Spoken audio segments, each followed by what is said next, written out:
ये बर्फ से ढके पहाड़ दिन के उजाले में जितने सुंदर लगते हैं ना, रात होते होते इन पहाड़ों में कुछ ऐसी शक्तियां विचरण करने लगती हैं जिसके चंगुल में अगर आप एक बार भी फंस गए तो बड़े बड़े पीर हकीम भी आपको उससे आजाद नहीं करवा सकते दोस्त। कुछ ऐसा ही होता है दिल्ली के रहने वाले रोहन के साथ। रोहन दिल्ली के अंदर जिस कंपनी में काम करता था वहां उसे परमानेंट वर्क फ्रॉम होम मिल जाता है, जिसके लिए पिछले कई महीनों से ट्राई कर रहा था। उसका भी सपना था कि यार हिमालय की चोटियों को निहारते हुए गर्म चाय हाथ में लेके अपने ऑफिस की मीटिंग अटेंड करे, और फाइनली उसका सपना पूरा होने जा रहा था। इसी दौरान सोशल मीडिया पे स्क्रॉल करते हुए उसे उत्तराखंड के एक पहाड़ी गांव के बारे में पता चलता है जहां बहुत सारे होम स्टेज बने हुए थे। रोहन उसी गांव के एक होम स्टे ओनर से डील कर लेता है कि मैं 5-6 महीने रहूंगा और मुझे एक प्राइवेट कमरा चाहिए। अब कुछ दिन नेगोशिएशन करने के बाद फाइनली 6,000 रुपए में डील पक्की हो जाती है। उस कमरे में वाईफाई वगैरह सब कुछ लगा हुआ था। रोहन ये डील फाइनल करके दिल्ली से उत्तराखंड शिफ्ट हो जाता है। पर जब वो उत्तराखंड के उस गांव में पहुंचा तो उसे पता चला कि जो उसका कमरा है, जैसे ये मेन रोड है तो मेन रोड से थोड़ा नीचे उतर के 250-300 मीटर नीचे ट्रैक करके ऐसे सीढ़ी बनी हुई थी और फिर साइड में उसका कमरा था। ठीक है, वहां पे 2 रूम और बने हुए थे। बीच वाला रूम उसका था, उसके बाजू वाले रूम में एक लड़की रहती थी और इधर वाला जो रूम था पहला वाला, ये लॉक रहता था हमेशा।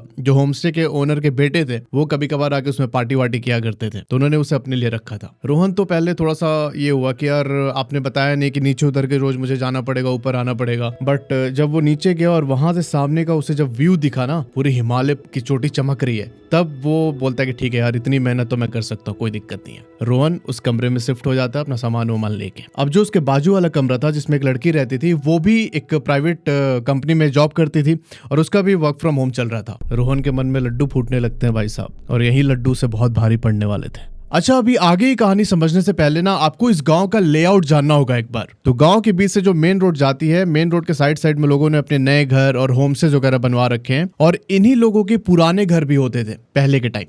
और इसी मेन रोड से नीचे की तरफ करीब 800-900 मीटर तक एक सीढ़ी जा रही है। जहां पे ये सीढ़ी खत्म होती है वहीं पर इन गांव के लोगों के पुराने घर होते थे, वहीं पर उनका खेत वेत होता था और ये सारे लोग पहले उधर ही रहते थे। मतलब इनके जो दादा परदादा थे वो लोग का घर वहीं पर था, पुश्तैनी घर जो होता है। तो जो ये सीढ़ी है, जैसे मेन रोड से करीब 300 मीटर नीचे उतरे तो साइड में रोहन का होम स्टे आता है, और वहीं सीढ़ी जो है नीचे तक एक्सटेंड होती है 800 मीटर तक। आई होप समझ में आ गया होगा आपको लेआउट। तो जो नीचे की तरफ इनके पुराने घर है वो अक्सर बंद रहते थे, वहां पे सिर्फ 3-4 फैमिलीज ही रहती थी, बाकी सारे लोग ऊपर शिफ्ट हो गए थे। अब रोहन जो ये लड़का था ना, ये बहुत ज्यादा फ्रेंडली था, गांव के लोगों से बहुत जल्दी घुल मिल गया ये। और जो रोहन के बाजू वाले रूम में लड़की रहती थी उसका नाम था कृति। तो कृति जो है वो थोड़ी इंट्रोवर्ट टाइप की थी, पर जब आप बिल्कुल आजू बाजू रह रहे हो तो थोड़ी बहुत बात तो होगी, और इसी के साथ रोहन और कृति की थोड़ी दोस्ती हो जाती है।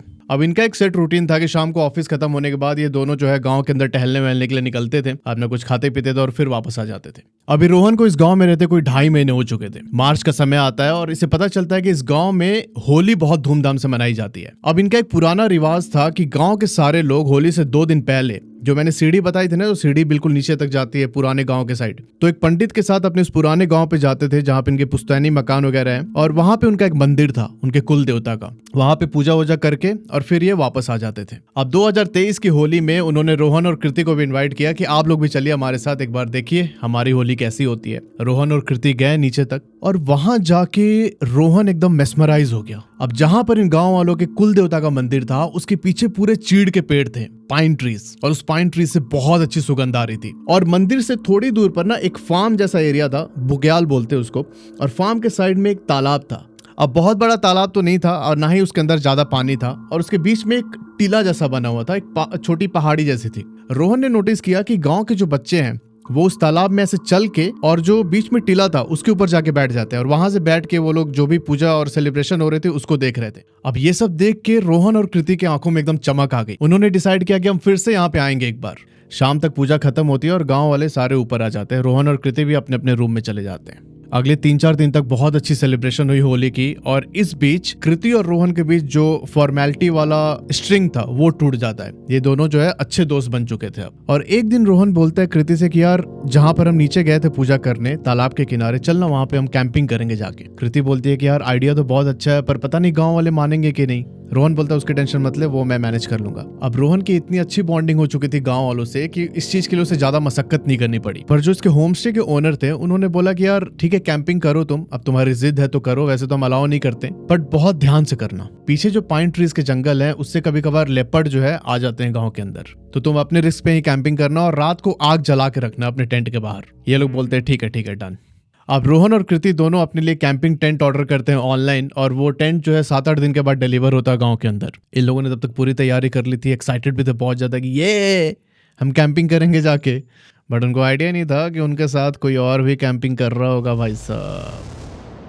फाइनली वो दिन आ जाता है, रोहन और कृति अपना अपना टेंट लेके जाते हैं उस तालाब के किनारे। वहाँ पे रात को कैंपिंग वैम्पिंग करते हैं, स्टार गेजिंग करते हैं, सब कुछ बहुत बढ़िया रहा। इन दोनों ने अलग अलग टेंट लगाया हुआ था, और ये लोग अपने साथ खाने वाने का कुछ सामान लेके गए थे, क्योंकि गाँव वालों ने मना किया था कि वहाँ पे कुछ बनाना मत, अगर कुछ कुक करोगे तो स्मेल सूंघ के लेपर्ड जो है आ सकता है तुम्हारे पास। तो ये लोग अपना खाना वाना खा के शाम के टाइम में और कुछ अपना स्नैक्स लेके गए थे। तो वहाँ पे ये लोगों ने अच्छा से कैंपिंग किया, स्टार गेजिंग किया, और फिर अगली सुबह 6 बजे तक वापस आ गए अपने अपने कमरे में। अब उनको उस दिन कैंपिंग करके इतना ज्यादा अच्छा लगा कि उन्हें इसकी लत लग गई। हर दूसरे दिन वो लोग पहुंच जाते थे अपना टेंट लेके उधर कैंपिंग करने के लिए। तो बेसिकली नीचे उतर के यहाँ पे 3-4 घर थे, जैसे मैंने बताया था। यहाँ पे मंदिर था, नीचे बुग्याल, और यहाँ पे तालाब, तालाब के बीच में टीला, और यहाँ पे बुग्याल के पास ये लोग कैंपिंग करते थे।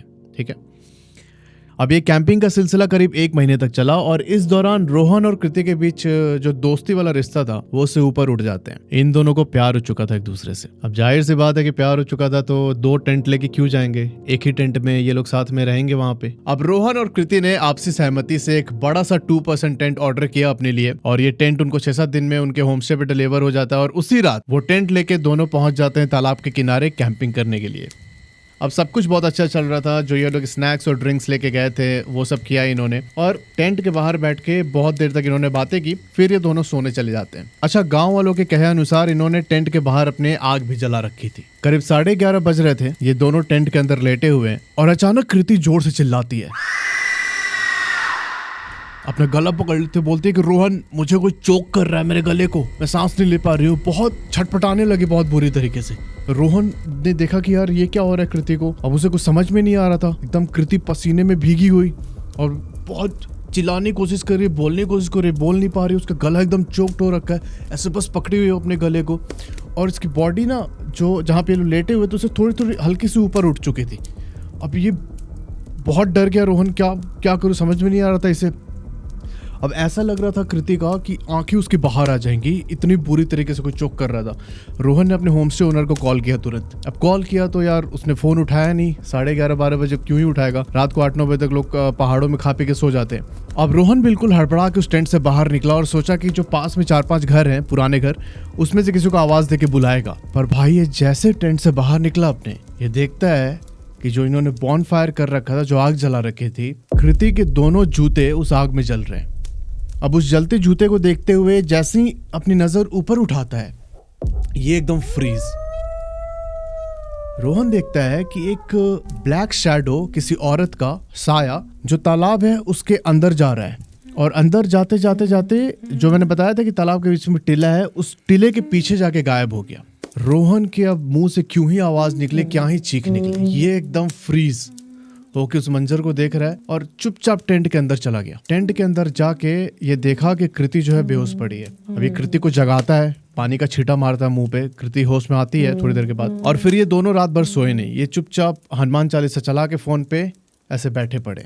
पूरी रात उन्होंने उस टेंट के अंदर बैठ के गुजार दी। अगली सुबह जब ये दोनों उठे तो रोहन ने देखा कि कृति के गले पे किसी के ऐसे बिल्कुल हाथ का ये जो निशान होता है ना, ये इसका निशान था, ऐसे ब्लैक कलर का। भाई ये दोनों फटाफट अपना टेंट उठाते हैं और वापस अपने होम स्टे आ जाते हैं। अब कृति जो लड़की थी ये ना डर गई बहुत ज्यादा। इसने रोहन को बोला कि अब मैं नहीं जाऊंगी कभी नीचे कैंप करने के लिए। रोहन कृति को बोलता है कि यार ये क्या बोल रही है, इतने दिन हमने अच्छे से कैंपिंग की, इतना अच्छा टाइम स्पेंड किया, अब एक दिन थोड़ा बुरा एक्सपीरियंस हो गया तो मतलब तू कैंपिंग करना ही छोड़ देगी। कृति बोलती है कि नहीं, मैं वहाँ नहीं जाऊँगी, क्योंकि जिस तरीके से मेरा गला चोक हुआ था, मुझे ऐसा लग रहा था कि कोई मुझे मारने की कोशिश कर रहा है, तो मैं नहीं जा सकती उधर। रोहन और इनके बीच थोड़ी बहस हुई, दोनों अपने अपने कमरे में चले जाते हैं। और शाम को ये बात कृति ने अपने होमस्टे ओनर को बताई कि भैया कल हम कैंपिंग कर रहे थे तो ऐसा हुआ हमारे साथ। अब होमस्टे वाले भैया ने बोला कि यार ऐसा तो पहले कभी हुआ ही नहीं इस गाँव में, जैसा तुम बता रही हो। फिर उन्होंने बोला कि ठीक है, पीछे जंगल है, क्या पता उधर कोई शक्ति ऐसी होगी, तो मत कैंपिंग करना उस एरिया में। कृति ने पूरी तरीके से अपना मन बना लिया था कि मैं कभी उधर जाके कैंपिंग नहीं करूंगी। अब ये बात जब रोहन को पता चली तो वो ना बहुत चिढ़ गया, कृति से भी और होमस्टे के भैया से भी, कि ये कृति का कान भर रहे हैं कि मत जा कैंपिंग करने, यही इसको सिखा रहे हैं। तो ये इतना बहुत चिड़चिड़ा सा रहने लगा रोहन। अब उसके बाद से इसने कृति से 1-2 बार और पूछा कि यार चल ना कैंपिंग करने। कृति ने मना किया। अब जब मना किया तब रोहन अकेले ही चला जाता है कैंपिंग करने के लिए। कृति को बड़ा वियर्ड लगा यार कि ये जो कमरा है हम दोनों का पास पास ही है, हम दोनों साथ में यहाँ पे भी तो रह सकते हैं। ये कैंपिंग करने के लिए अकेले जा रहा है और मेरे साथ नहीं रह रहा है। अब धीरे धीरे इसने ऑब्जर्व करने स्टार्ट किया कि 4-5 दिन के बाद रोहन की जो हेल्थ है वो बहुत खराब होने लगी। आंखों के नीचे एकदम डार्क सर्कल्स हो रखे थे, फेस एकदम पेल पड़ा हुआ था और ऐसा लग रहा था ना कि इसके अंदर से किसी ने सब कुछ चूस लिया। उसकी हेल्थ दिन पे दिन डिटोरिएट होते जा रही थी। कृति ने रोहन को बोला कि यार तू मत जा कैंपिंग करने, मुझे लग रहा है कि कोई चीज है वहां पे जो तेरे हेल्थ को अफेक्ट कर रही है बहुत। और जिस दिन कृति ने रोहन से बात बोली, रोहन उसकी तरफ देख के जोर से उसके ऊपर चिल्लाता है, गाली देता है उसको, कृति को पहली बार अपने रूम में वापस चला जाता है। शाम के टाइम कृति और रोहन के बीच इस बात को लेकर बहस होती है।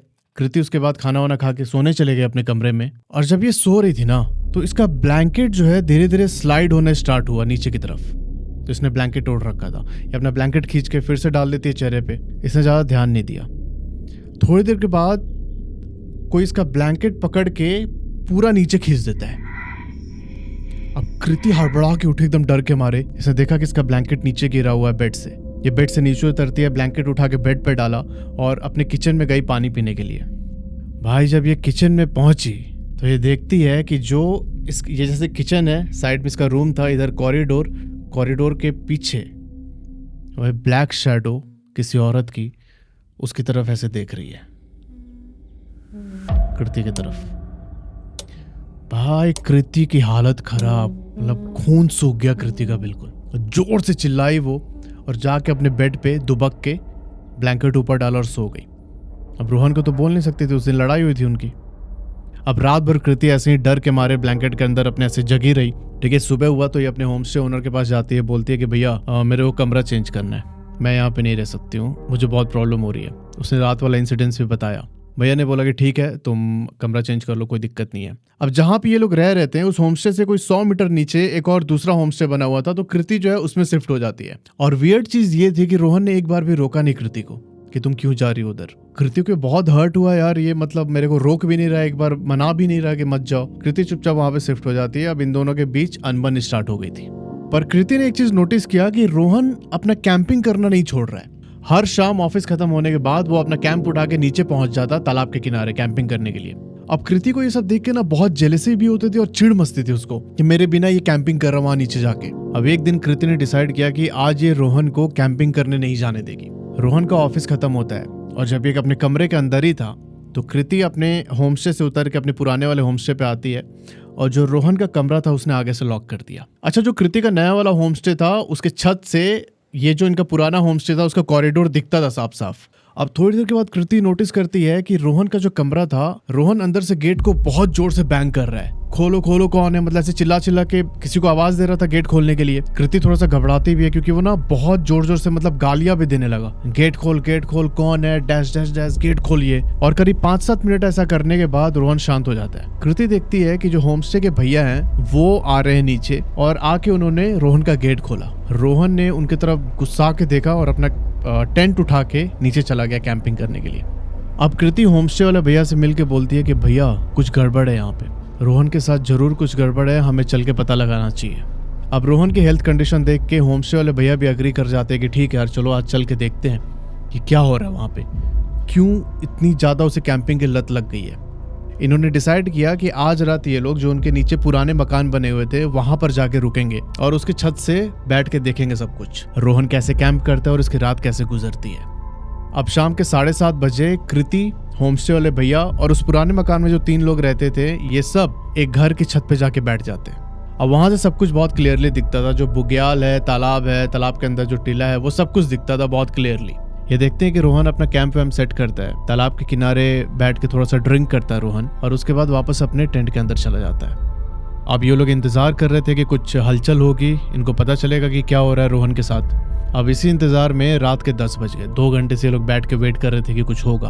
अब जो उस मकान में रहने वाले 3 लोग थे वो लोग बोलते हैं कि यार चलते हैं सोने, क्योंकि कुछ होने वाला नहीं है, ठीक है, हम फालतू में अपना टाइम वेस्ट कर रहे हैं। कृति होमस्टे वाले भैया से बहुत जिद करते कि नहीं भैया हम लोग रुकेंगे, हम दोनों रुकेंगे, इन लोगों को जाने दीजिए। तो जो बाकी के 3 लोग थे वो वापस अपने घर में सोने आ जाते हैं और कृति और होमस्टे वाले भैया दोनों छत पे बैठ के ऑब्जर्व करते हैं। रात के जब 11:30 बजे ना तब रोहन के टेंट में थोड़ी हलचल हुई। ये देखते हैं कि रोहन अपने टेंट से बाहर निकलता है, उस तालाब के किनारे पर जाके खड़ा होता है। एक एक करके अपने सारे कपड़े उतारता है और उस तालाब के अंदर चल के जो टीला था बीच में, उस टीले के पीछे जाता है रोहन। और पीछे जाने के बाद कोई हलचल नहीं होती। करीब 10-15 मिनट के बाद रोहन वापस आता है, अपने कपड़े पहनता है और टेंट के अंदर घुस जाता है। भाई ये देख के कृति और उनके होमस्टे के जो भैया थे उनकी हालत खराब। होमस्टे वाले भैया को समझ में आ गया था कि यार कुछ तो गड़बड़ है यहाँ पे। उस रात कृति और होमस्टे वाले भैया उसी घर के अंदर सोते हैं।